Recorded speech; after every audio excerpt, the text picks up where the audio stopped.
Okay, live. So let me do what I was going to do and put the overlay. Ha ha ha ha, because I remembered how to do that now. Holy moly, moly. Let's get these. Fairview's coffee has mysteriously gone missing. Mayhem ensues when strange, coffee-craving zombies plague the city. Detective Mickey Potatoes, an overworked public servant, uncovers why ordinary citizens are losing their minds and how to stop the coffee apocalypse. But it involves the mafia. And when you're dealing with mafia crime families, nothing is ever easy. The mafia controls everything in the city, including the police, including him. If he breaks the mafia, they will break him. So, the city is without coffee. The city is burning before his very eyes, but he's powerless.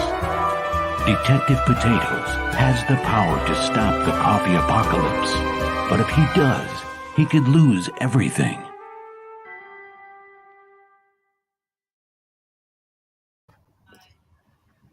Hello.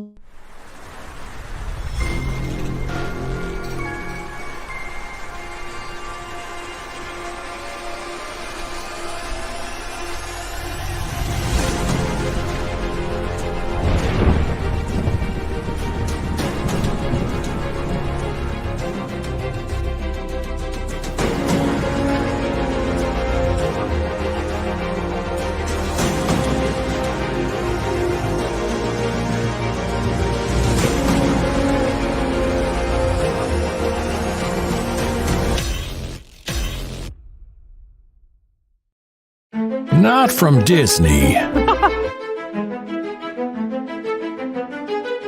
One of one doctors recommend. A good writer. A Blackman art. It's not a conspiracy theory. It's a fucking obvious theory. They fucked around. We found out. All fun and games. Until the monkey dies.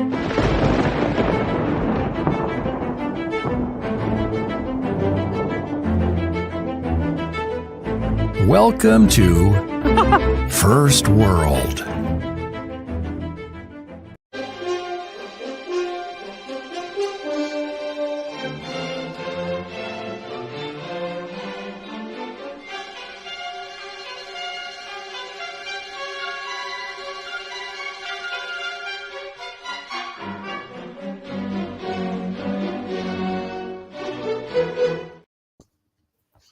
All right.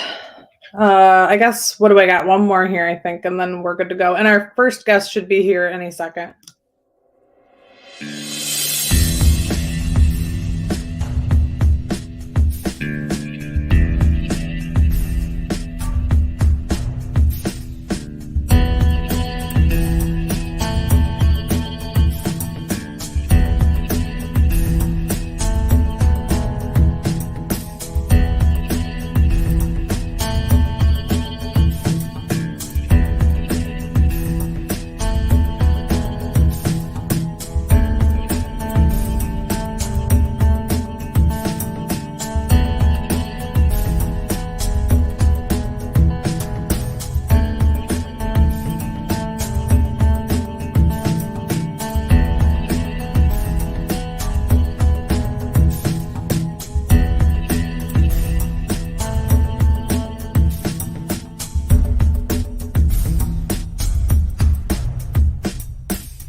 Okay, now here we are, and I don't need these in at all. All right, Doc, I'm going to go ahead and introduce. Hey, what's up? Hey, how are you? Hey, Scott, how are you doing? No, Scott will be on shortly. Oh, Scott. Oh, I didn't even look. Hold on. Let me Oh, hide yeah. that stupid chat thing. Can't figure it out. Brain is No. dead. Okay. Oh, Oh, Rory. Okay, gotcha. Are you Scott's partner? I am, yeah. Oh, okay, great. Well, tell us a little bit about yourself. All right. I'm Rory Boyle, originally from Ohio. Just got back to Ohio not too long ago. I got out of the Coast Guard a couple years ago. I'm back to school. Scott and I are co-creators of Steam Patriots, our brainchild that we started about a decade ago. And when we started it, we swore to ourselves we wouldn't let it go a decade before actually getting made. Huh. And of course, that's how things go. But Yeah. luckily, we're on our number 2 now. So we got the momentum, we got the speed, we got the steam built up, as it were. So yeah, we're just cruising. So what's your contribution? Are you the writer? Are you an artist? I'm one of the writers with Scott, one of the creators. We created this story world together, and we have hired out different artists for it, and colors. A lot of it we did back in the day. It was quite the journey. We've been through publishers and artists, and finally found our home at Silverline, which really helped us along. Oh, okay, with Roland. Yep. How was that? How did you guys get connected? So Scott got out of the Coast Guard before I did and went back to school to get his creative writing degree. And one of his classes was sequential art. And Roland was his professor. And they just hit it off and, got on the bandwagon. Roland wasn't really taking, new titles, but I guess Scott impressed him enough or had good enough grades to get a foot in the door. So they really helped us out. Wow. Okay. So no kidding. Hey, and here we go. Hey, There Scott. he is. This is the better looking half. Hello. Hey, so Rory was just telling us that you got linked up with Roland because you were one of his students. I was his star student, top of the class. So funny. You know that, Doc. We had Roland on the show weeks ago. Yeah, He's I a good remember. guy. Okay, I didn't know if you were on that show or not. I didn't. Yeah, I no, I was. Yeah, I do remember that show. Yes, actually, I think I was listening to Scott on another podcast just a few days ago. Me? I believe so. It's possible. I've been on the circuit, Rory, and I've been. Yeah, making Yeah, it rounds. Roy's story sounded familiar, and I could be mistaken though. I've slept since then. Has our story stayed consistent? Because it's Right, like an interrogation that change over time. But you said. Awesome. Okay, so I like this image. What's going on here? Super good. Oh, this is a good one. So this is by Dean Zachary. And it's a little stylized because our hero Felix is supposed to be a wiry kind of a wiener of a kid right now. So this is, I guess, maybe projecting into the future with the action hero thing going on. It could just be, what is it they call self-imposed, what we think we look like. Exactly. Right, That's good. right, That's yeah. good. Yeah, feel it. Yeah. But in our story, we've got we took a little bit of real history. Ben Franklin was credited with creating batteries, and he had these things called Leyden jars, Leyden, that would build up a static electric charge and discharge it. And he would use them as like a party trick sometimes too, and people would touch it, you'd get electrocuted. Oh, And funny. so yeah. So we have this electrical weapon that's teased in the first issue, and then will make its appearance in the second issue. And so this carriage was Dean's brainchild with the explosions and electricity, and it's awesome.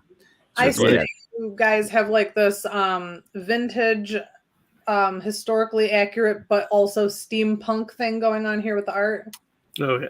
Yeah. Am I accurate there? Yes, totally accurate. Steampunk on the nose. Yep. And we're going back to the Revolutionary period, it looks like. Yes, correct. Yep. So we have is it steampunk. actually about like the Yankee, like an alternate timeline of like the Yankees and the Confederates or something? Oh, go farther back to the Revolution. Revolutionary. The Revolutionary. Yep. Yeah. So, well, it's okay. Yeah, that's fine. So, yeah, Rory. I mean, I don't want to. I know I talk a lot. So, Rory, if you want to, go for it. So we took the American Revolution. We were on this boat trip from Seattle to Ketchikan, and it's kind of Scott and I kind of have like a hive mind where I have like the same thought at the same time. Yeah. that. That means you've Yeah. known each other too long. Yeah, Right, it was yeah. separated at It was birth kind of immediate. thing. It was as soon as we got together, we just started making each other laugh. We're like, oh, best friends forever. So we're on this trip, and it just hits us. We both love history. We love sci-fi in the steampunk genre, and we just had this idea, like, what if? Because steampunk's always so Victorian England. What if we made it American? Dude, Made it yeah. earlier origin story to steampunk, and we got it. It'd make Ben Franklin our go-to inventor guy. Oh my God. Grandfather of steampunk. So it came together so naturally. Yes. And Scott, you wrote, how many pages was it of the first novel? Shit right here. This Yeah, isn't that Isn't cool? that That's- awesome? I love that's that. cool. Quentin Bedwell did that. Quentin Bedwell did that one. We Oh. love it. it's awesome, dude. Yeah. Joked that the caption should be "not my last model." Yeah, it does kind of look like he blew up his prototype. Yeah. Like, Yeah. This but is amazing. it's It's yeah. a 1/16th representation Yeah. of a boiler carriage. What was his reaction when you guys were like, okay, so get it. It's Ben Franklin, Yep. steampunk, and a revised past, but he's like a mad scientist. Yeah, well, yeah, we pitched it so like a decade ago. I did a NaNoWriMo National Novel Writing Month, Mm. and if you're familiar, I beat this drum because I tell people get something done Yeah. Right. and then work on it, and that it forces you seat of your pants writing. Yeah. You're going to cut out most of it. Yeah, we I wrote about 44,000 words. I didn't hit the 50,000 word mark, but I had a beginning, middle, and an end of a kind of a novel. And then it sat on the shelf. We had somebody that wanted to publish it, but then it went away for a little while. And then after a while getting my degree, I said to Rory, we got to make it a comic book because it's so visually great. Yeah. And so I was able to work on it for some of my college work. It was great to build the world. I had a whole world building class. My degree was so great because I had to watch movies. I had to read books. It was fantastic. man, yeah. So darn, yeah, you Rory have has to to do brew this. beer for his degree. Rory. That's my class this semester is the art and science of brewing. Really? Yeah. Wow. Don't give me anything, Rory. It's so good. That's Yeah. awesome, actually.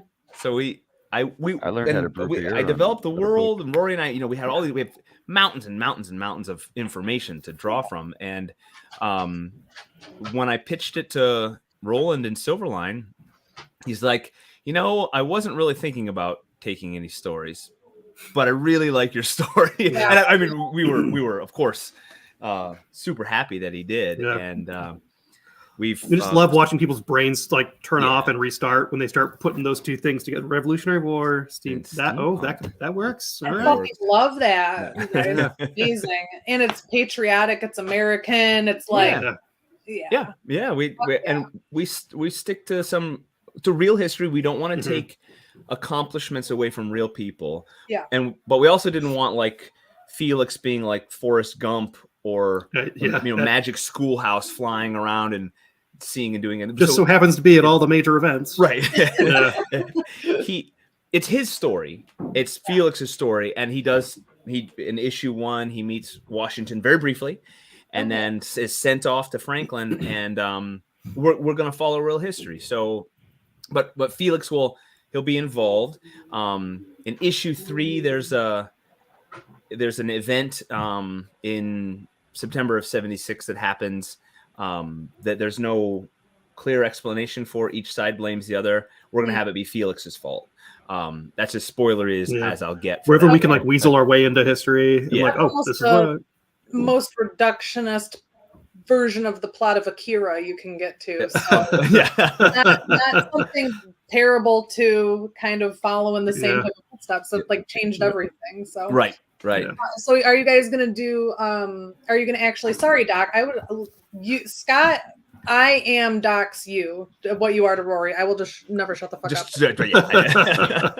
But are you guys going to chronicle? Doc, you want to go do our own show? I mean, we might be Me and Scott will be like.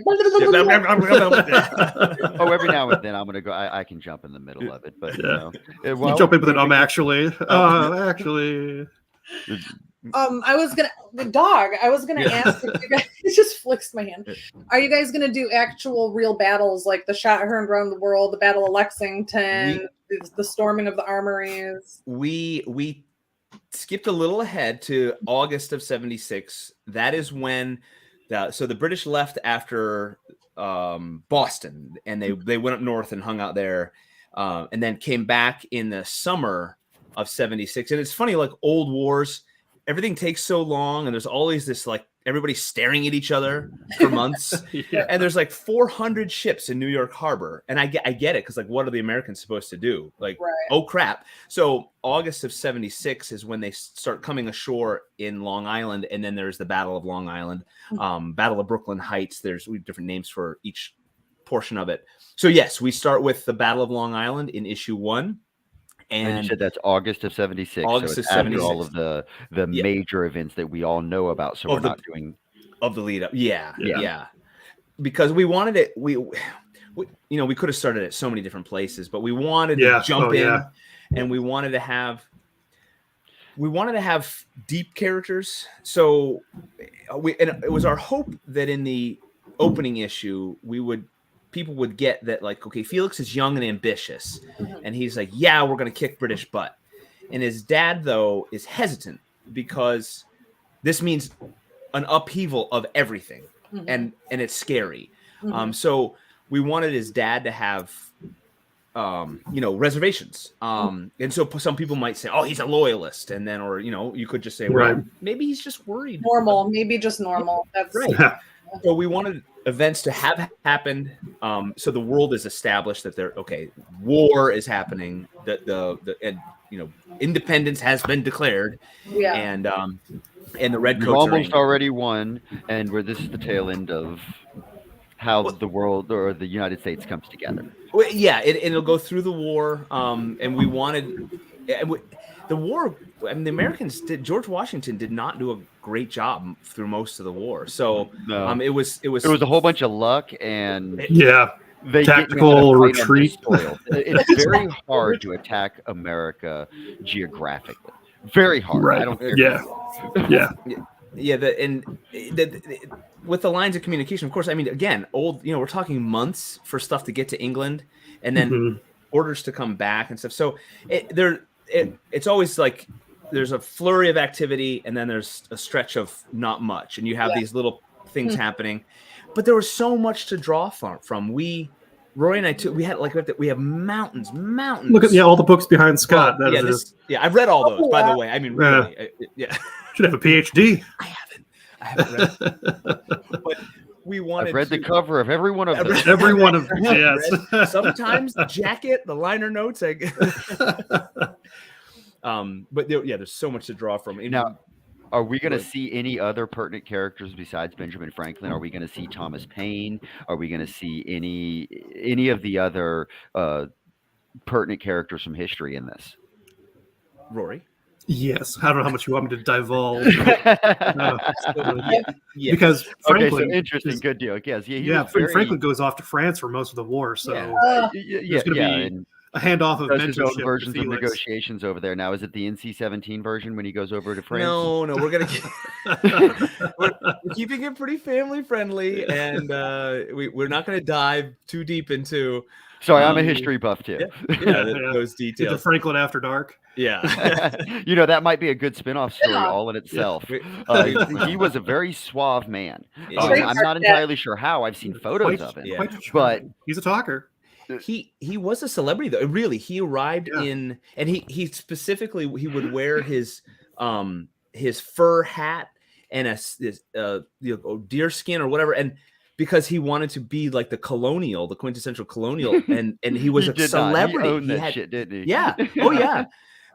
So now, he was credited for the first version of bifocals, wasn't he? Yeah. Yep. Bifocal. Tons of he was inventions. Making his own brand. That's.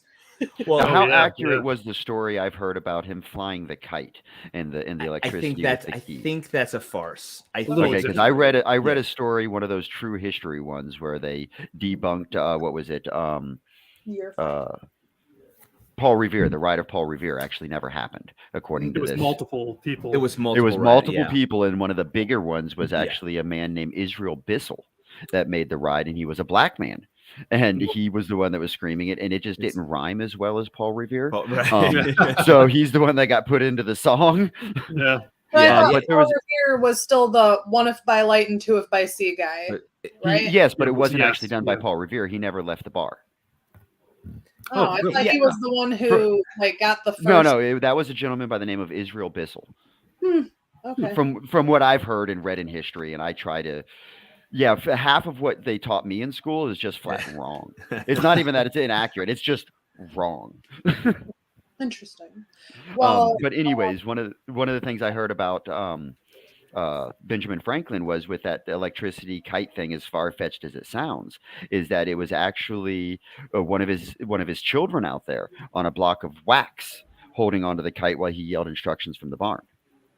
Don't remember where I read that though. Yeah, I believe it. I don't know that either. Yeah. what did you guys get? How did you meet Rory and Scott?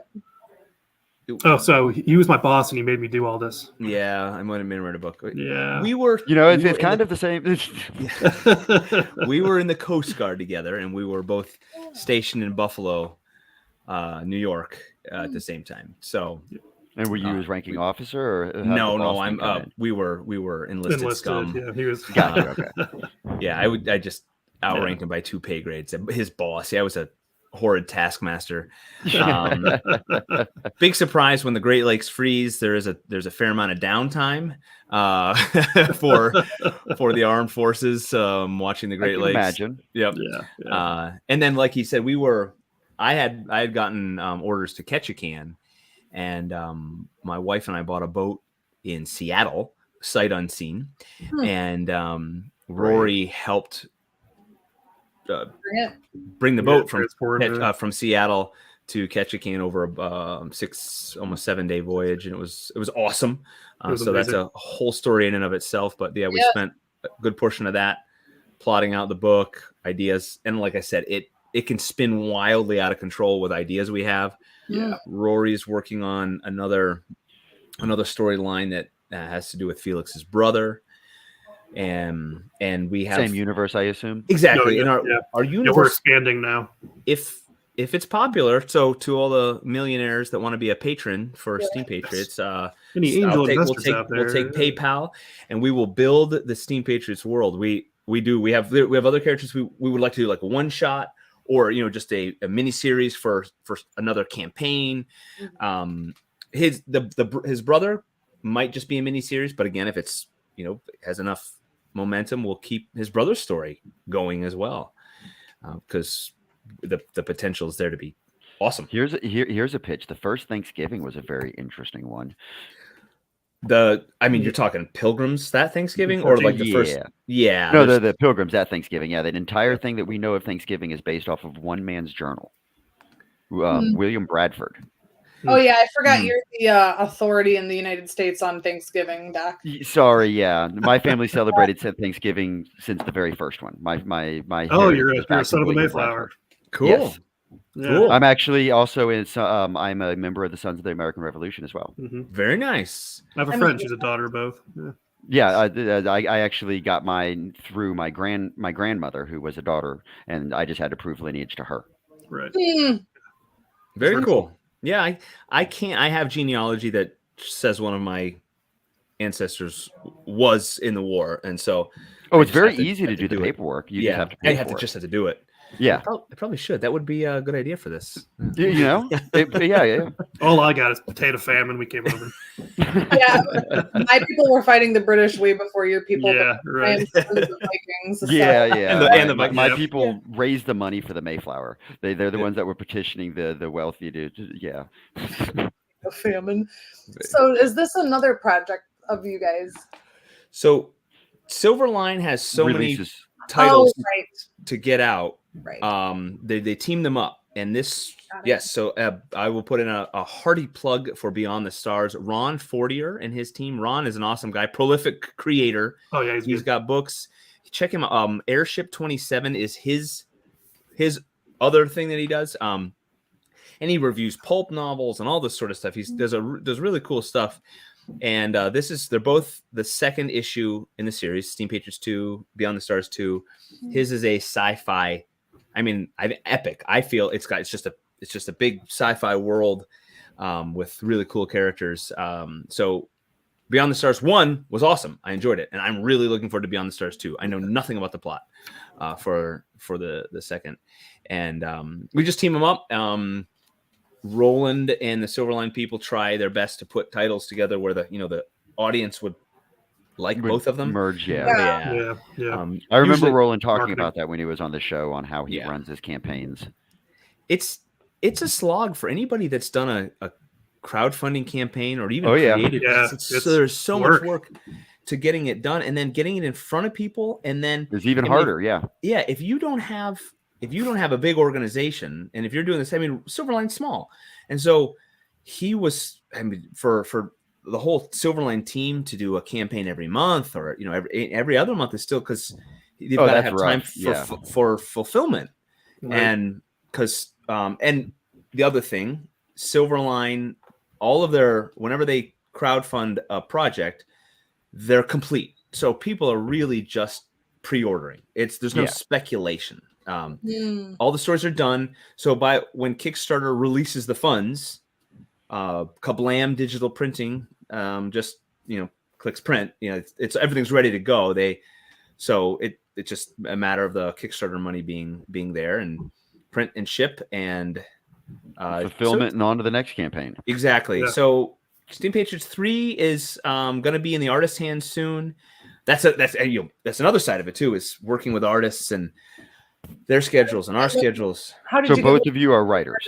Yes. I can't draw to save my life. Well, I can copy. I can copy.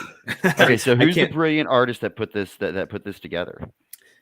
This one is JC Grand, and he's his social media presence is iffy. He's got not going to be doing work. Yeah, he's good stuff. That's why we picked him. We're very happy.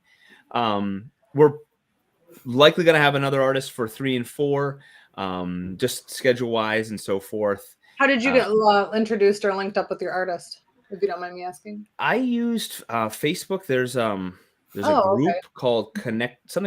Yeah, I know what you're talking about. And I put a message looking, this is a sample art. Looking for an artist. You found Mims on a site though, right? The freelance. Mims was, I think, freelanced.com. Yeah, I think, because that was like 3 years ago. Found him, and and I get it. It's another thing. We're not all in the bullpen at Marvel. So when we have a delay as writers, the artist has to say, okay, I need to eat. Yeah. So they're going to move on to the next project, and Steam Patriots gets pushed off. So we have to fit in the schedule.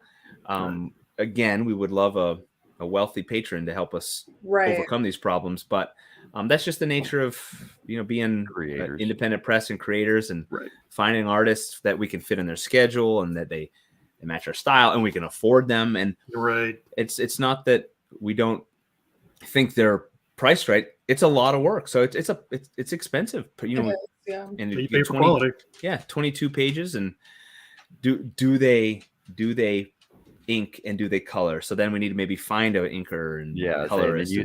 Just the line artist is the beginning of this game. Putting it together. And then letters, and then formatting the whole thing, and it's a process, but the process is fun. It is. Learning it though is the curve. We'll say complicated. Yeah. But having somebody like Roland to go ahead and help you out and be able to phone up too, that's an amazing blessing. And our editor, I don't know, you scroll down there, one of my good buddy Dan Hosek, he has helped edit along the way. Rory and I write. He's helped with the story, but he does lettering. And he also helps with layout. He's InDesign and Photoshop. Yeah. He knows how to set it all up, so he's super helpful. We've had a few art tweaks, stuff we didn't notice, like somebody's got a weird arm, or you know what I mean, like, and we're like, wait, he's like, bend.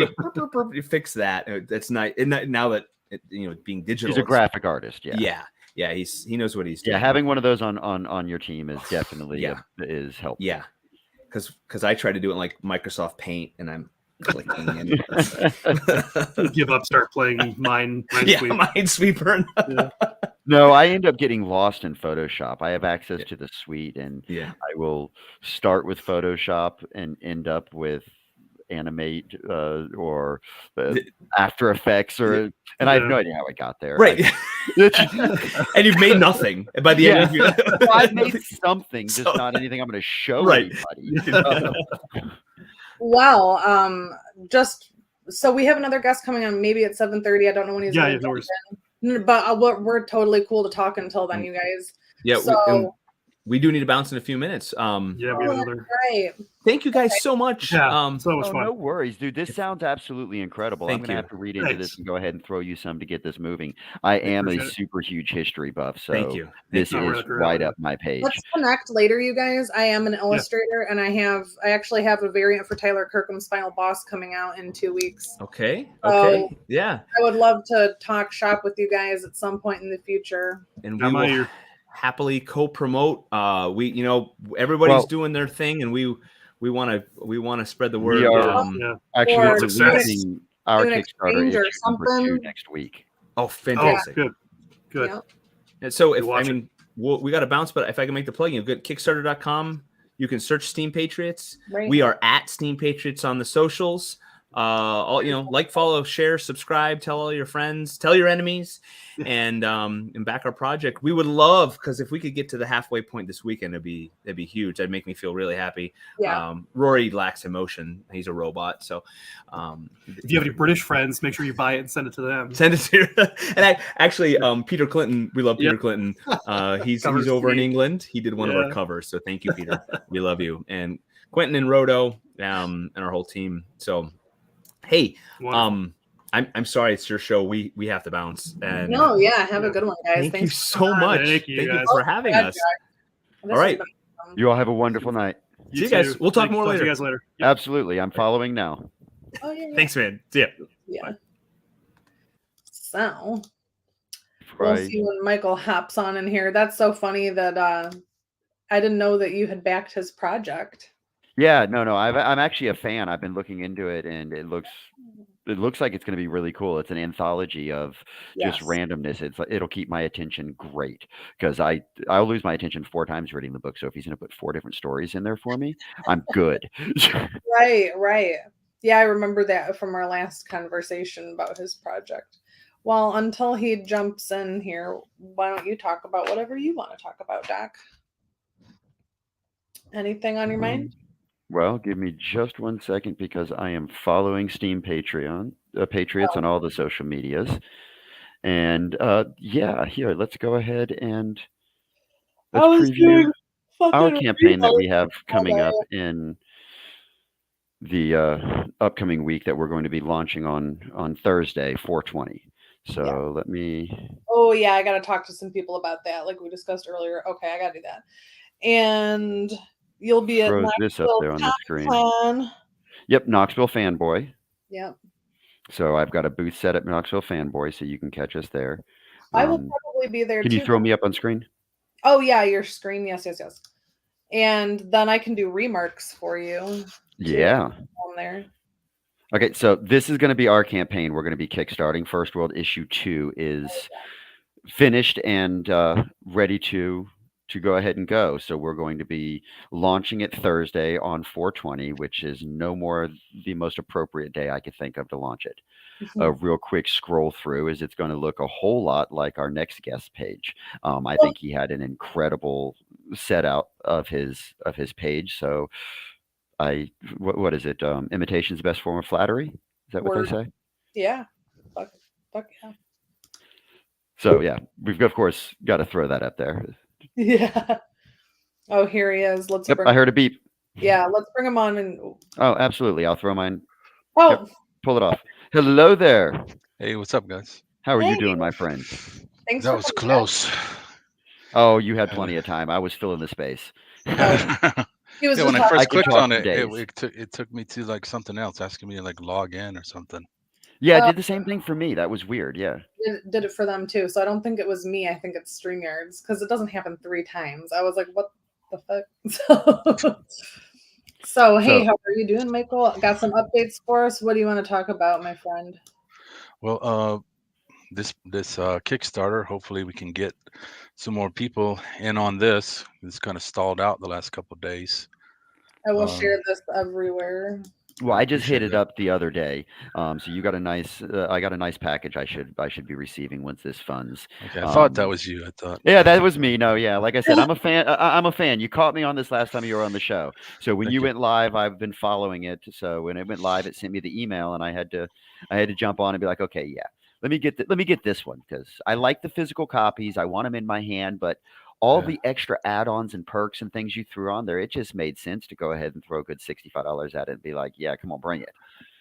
I'm gonna throw you up on some groups right now that I'm a party to on Facebook. And I've So been sharing and liking on my social medias as well because it's interesting. This is the perfect book to keep my attention. It's an anthology, right? And the Yeah. issue twos, if I remember right, you're giving us 4 separate stories. Yeah, issue 2 has 4 stories. Issue 1, which you can get if you missed it, Oh, I'm going to has get it. Yeah. 6 stories. And so, yeah, issue 1 is 48 pages, and this issue is 36 pages. Nice. And that's just restraints of the page count, or was there a purpose of got it? Yeah. Because I went, my This- first issue was only 24 pages, and my Yeah. second issue is going to be 40 pages. So I went the opposite direction. Yeah. Well, it's unfortunately, it's always got to be a consideration, is because you got to think of like, okay, one more page, you got to pay the artist for that. Then Right. that adds to the price of the Well, that you ship can't just it. I add mean, one more page. It's got to be in sets of 4 well, in order to be yeah, able to get good printing prices. yeah. crazy. You know what? Okay, let me just ask you this. I'm wondering. My mind is working here to like get some traction for this project and stuff, Doc. I'm wondering about if he would be interested in doing like an exclusive release with some of the people I know. But I can talk to you about that later, Michael, because you have a lot of finished pages, right? You have a whole first issue, right? Yeah, the first issue is completely done. It's sitting on the shelf over there, and And you have issue access. 2 is also done. All the Just artwork waiting to is be funded. everything's done. Just waiting to be. I'm just really just trying to get money Yeah, to afford printing it, yeah. and obviously the greater goal is to get more people, Mhm. into the fold to continue to build this whole thing up so I can do future projects. Mm-hmm. I hear you. Yeah. Okay. Yeah, I like the premise here. Now, So one thing I when I was looking through your campaign, I didn't notice a vendor pack to be able to sell to comic book stores that may want to redistribute. Is that something you have ever tried in the past? Yeah, I tried that before because I'd seen other people do that, but I just got no response to that at all, so I just Gotcha. didn't bother with it this time. I mean, I'm always open if people have ideas or they want something, they see something on the campaign or something they want to see on the campaign that I don't have. I'm very open. It's like I always welcome I think you did a feedback. So wonderful job on this campaign. thank you. It definitely caught my attention. The campaign, the setup, the style. Yeah, I think you did an incredible job on this campaign. So if you did it yourself, round of applause. Yeah, thank you. Yeah, it's It about looked. since So I would have had to January. pay something. Yeah, this. Yeah. It's like almost every night since January working on it a little bit. And this is like the 6th campaign I've tried. I've done wow. like 4 Oh, on gotcha. Yeah. Well, with the other books you have up there, I can see that. yeah, so And now, have you it's tried been a any of the learning other process. platforms? Yeah, I tried Indiegogo and I got just 0. Mm.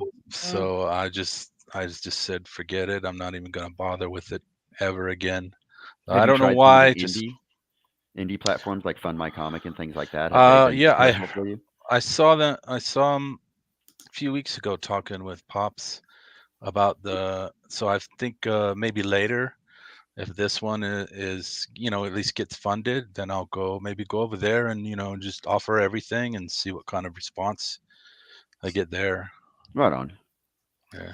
Well, I Yeah. think it's a wonderful idea. It's a good little layout of the story, and the fact that it's an anthology means you are able to hit more markets. So you're telling different stories, and yeah, Yeah. I think it's very unique for sure.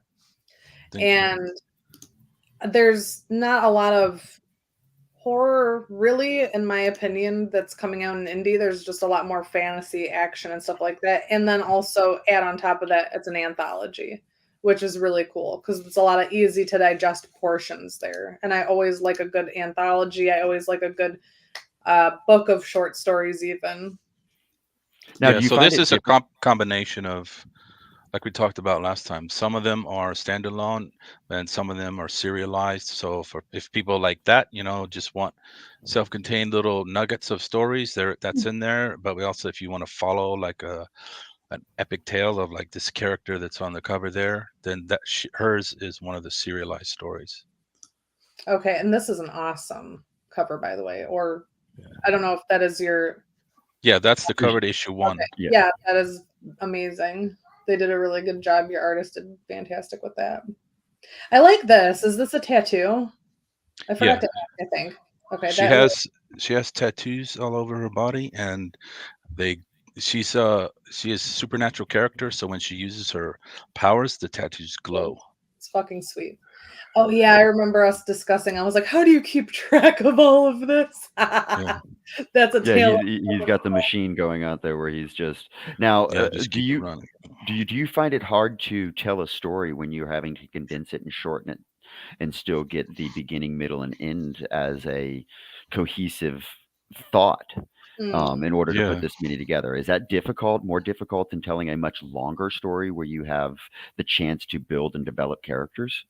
Yeah, that's definitely one of the biggest challenges, and that's one of the reasons why I started doing it was because I gotten onto what's his face, Mark Millar's website, and I was reading about him and like how these other guys in England had started with 2000 AD, and what's the other, like heavy metal and these kind of things, where they would always tell short stories, and that's kind of how they started out, and how they learned how to be storytellers, was to as concise of a story as possible.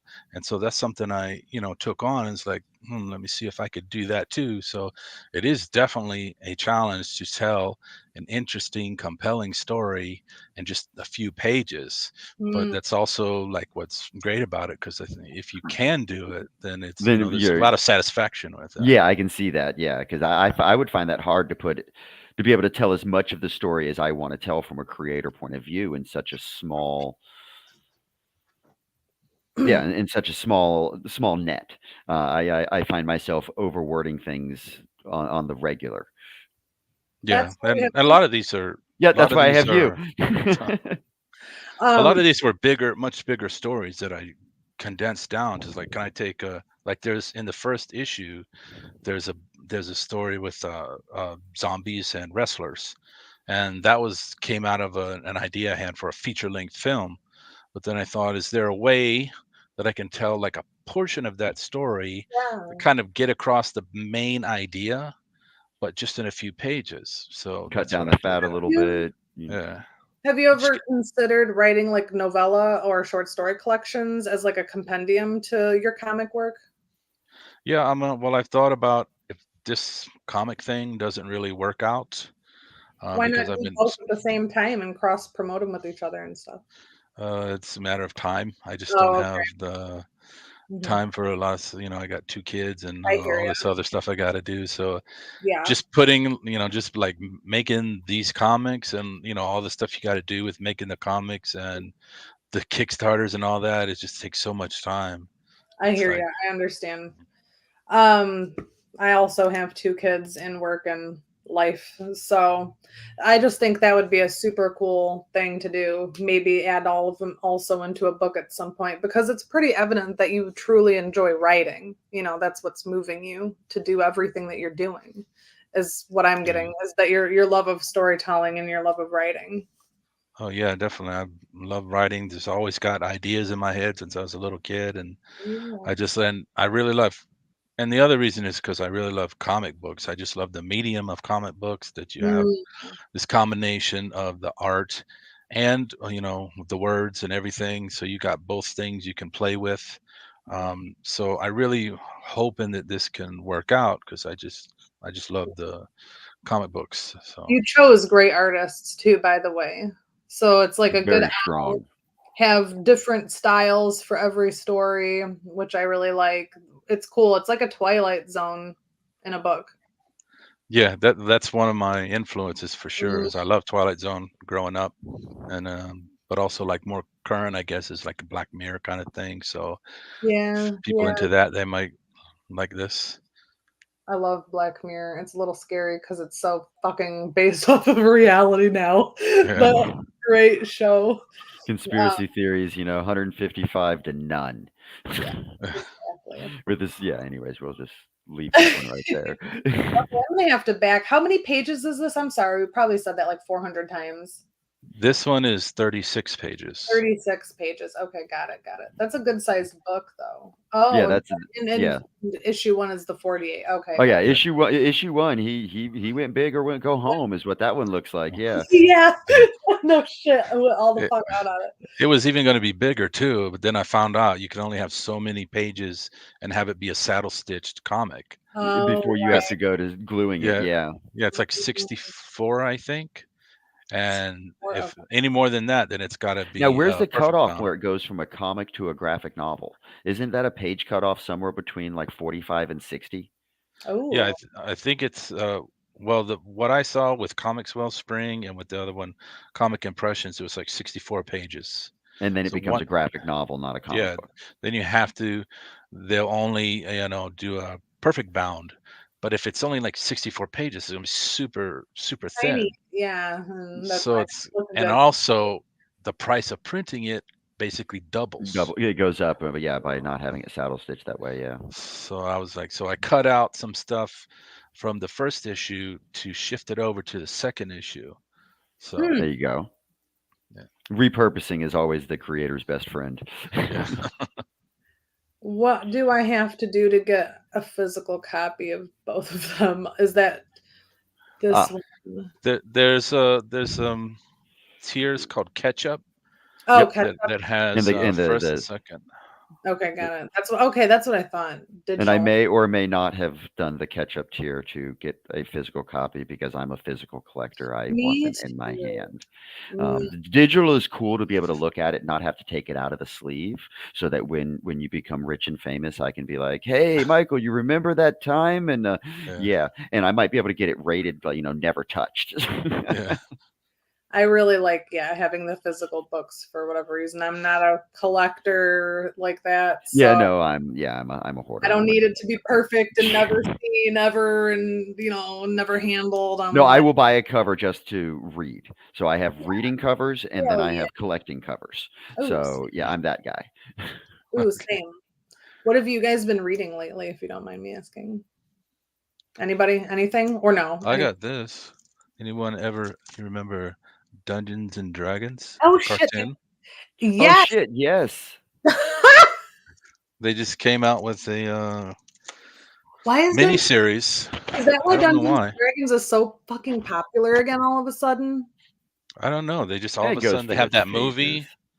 Oh, but then for some reason they there's a movie? Yeah, there's a but it's Dungeons not and with Dragons the movie. cartoon kids. It's like the overall, like the role playing version. Oh. But I don't know. The kids have like a cameo in the movie. They're like in the background and a couple It's scenes. a live action movie? Yeah, Yeah.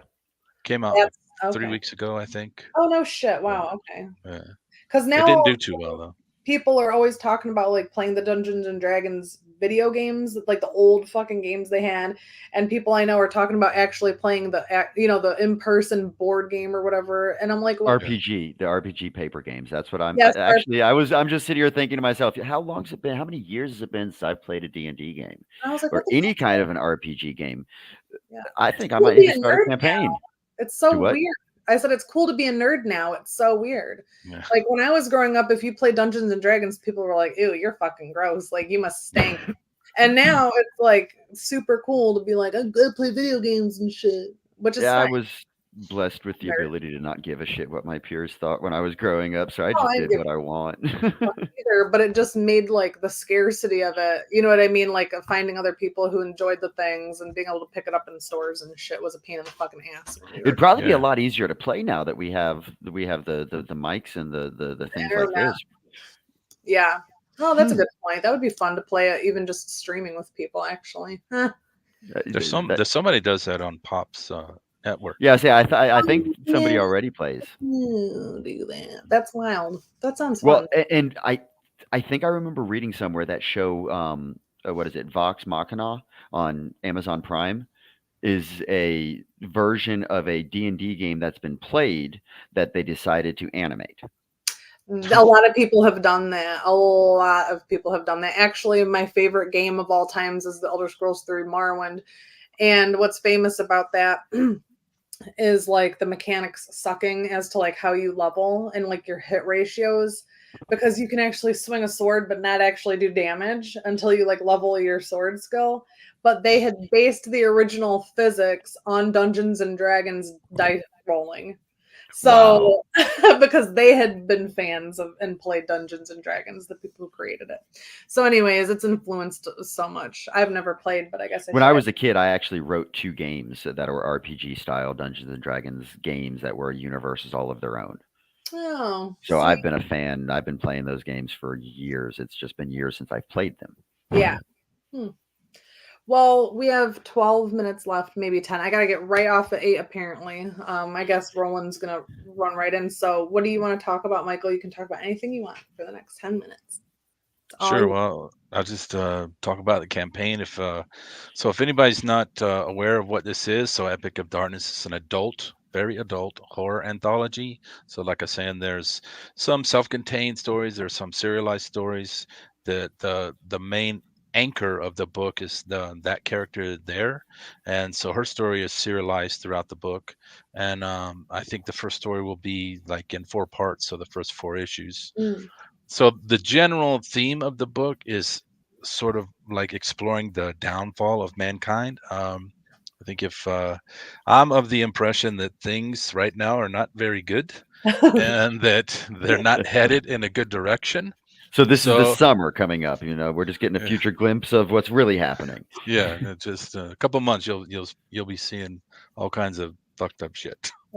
But yeah, so a lot of the stories in there have to do with that kind of thing, sort of like this bleak outlook of or sometimes absurd things that I think are coming down the road. And her story is basically she is a fallen angel who exists in this like post-apocalyptic world where there's just the degenerate like remnants of humanity. So it's not near future, but not too far in the future, maybe 50 years or something like that. And so 5 weeks. So the idea is kind of like that, she has to get back into heaven, she has to do good things, but she hates humans. Hates her situation, and she kind of has like I don't know if you guys remember like Mae West. If you remember that actress, she was like real famous back in the 30s, I think, and 40s. I don't know anyone currently that has her kind of thing. She's kind of like a femme fatale, sort of like this character who, she can wrap men I've around her seen some of finger her kind of shows. thing. She's like, you know how to whistle, don't you? You put your lips together and blow. This kind of like very burlesque, sort of sexy kind of woman. Who's this? Do you know the name? Mae West. I've got her right Mae here. West. Mae West. Oh, okay. Yeah. So okay. it's like other actresses like from that time, from like the 40s and stuff. Were kind of, all kind of had that thing where they were like sexy, but not like it is today, where and it's like cruel, like vulgar and crude. Yeah. So this is kind of like her personality. See it. Yeah. She's kind of like a playful. Oh, I like that. And but it's like classy. Yeah. Yeah. So the whole idea is that it's kind of like just her journey, which is following her through this world as she kind of, roams through this world of all these people that, she wants to squash under her foot.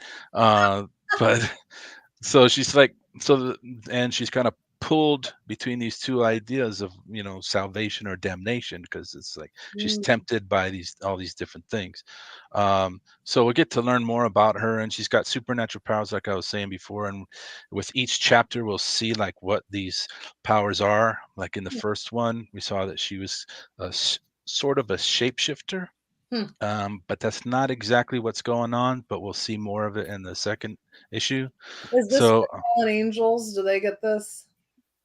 Well, that's just her That's just her. because because this kind of stuff is like I didn't really plan everything out in super detail from the very beginning. This, for me as a writer, this is kind of a journey as well, where I'm, trying to where things will come to me as I'm writing them that I didn't really think about in the beginning, and it's so far it's worked out pretty good because there's a bunch of interesting twists and turns that will come later on. But yeah, Like so later on in issue 2 or later on in issue 4? well, issue like I was saying, so every issue is going to have like a revelation, like you're going to see Gotcha. So you're something. going to be building on top of itself as it progresses. Yeah, and then Now, what's your long-term plan for this? Do you plan to go to like 10 issues, or is there like a volume you're setting up for, or you're just going to go ahead and see how long you can keep the storyline going? yeah, I mean, I can keep going with it if people are support it. That's what was in my mind. Is it something that could basically just keep going on forever? It's an open concept, so it's just exploring all these different things and situations and people she can meet and all this kind of stuff. Oh yeah, because So with that there's setup, the world is your oyster. There's a lot of different things you can talk about, and there's a lot of yeah. different positions that, yeah, I can absolutely see it. I'm sorry, I didn't mean to go too far that direction. I was curious. Oh, you're fine. I like this that you have all of these other books ready to go, and they all look really good. The Yeah, art. Are you self-publishing all of these? Or have you been picked up by a publisher? No, I've never. Well, when I first started, I tried to get with publishers. I was sending out stuff to like Image and Dark Horse and all these other people, but it got to the point. It's like, why am I doing this? Why am I bothering with this? And Did just you ever get a like response from any of myself. them? I think I got a response from Heavy Metal. Then I got a response from some like a smaller Yeah, lay down. company. I don't remember who it was, but it's just I just got to this like At least I'd you got rather a just response. self-publish. Yeah. Honestly, Uh, I've spoken with friends who are published with major publishers, and they're like, the honest to God only real benefit to it is to be able to access Diamond, and then Get into the distribution networks that are a little bit bigger networks. distribution and name recognition is basically it. It's not even monetary. It's not even anything else. And then they'll typically own your rights for X amount of years and all this other shit. So it's benefits, name recognition, distribution. So it's like going the traditional route is like almost obsolete sounding to me to a certain extent. But self-publishing gets expensive real quick. It does get expensive. Yeah, it definitely. There's that. But I don't know. I look up before I The stories about people not even getting their fulfillments or being compensated from publishers and stuff too. So I don't know. Oh, yeah, well, that's happened. Yeah, I'm sure it happens more often than that. It's just that people don't talk about it. So I'm like, One of the first things I did was like I looked up on Image when I first started, trying to think about doing all this stuff. And I was back living in China. I looked up Image and saw all of the books that Image published in a month, and it was like 60 something books, and it's like so many of them I'd never even heard of. Yeah, it's like so you're just gonna get lost in the shuffle anyway. And then Image, you have to pay like a certain amount of money up front for them to print the book, because if it doesn't sell a certain amount, then it's all on you. It's only after that certain amount, like 2,000 copies or something, or whatever it is, that then you start making money on it. What the fuck is the point even then? I mean, it's like you're saying, it's just because you can say, hey, my book was published by Image or whatever. And you can get it, you can get it in a shop. And sometimes you need those recognitions in order to get booths at certain cons. I'm starting to realize. True. That's a good point. Yeah. Huh. Interesting. That's smart though, Michael, to look up how many books and what books and stuff every month. That's actually really Good Well, point. we need to go ahead and start winding it down. So, everybody, this is an incredible deal. If you need to go ahead and jump Yes, over to it is. Kickstarter and check this out, we need to go ahead and get Epic of Darkness funded because I want my copies. So, come on, folks. We're halfway there, and we're about halfway through the campaign. We're not quite to the halfway point, but you're making good steam. You're building up some decent traffic, and just keep it up. And yeah, we'll get you there. I'm going to go ahead and promote anything that I see come through the social channels and reshare that back out there because, yes, Epic of Darkness on Kickstarter.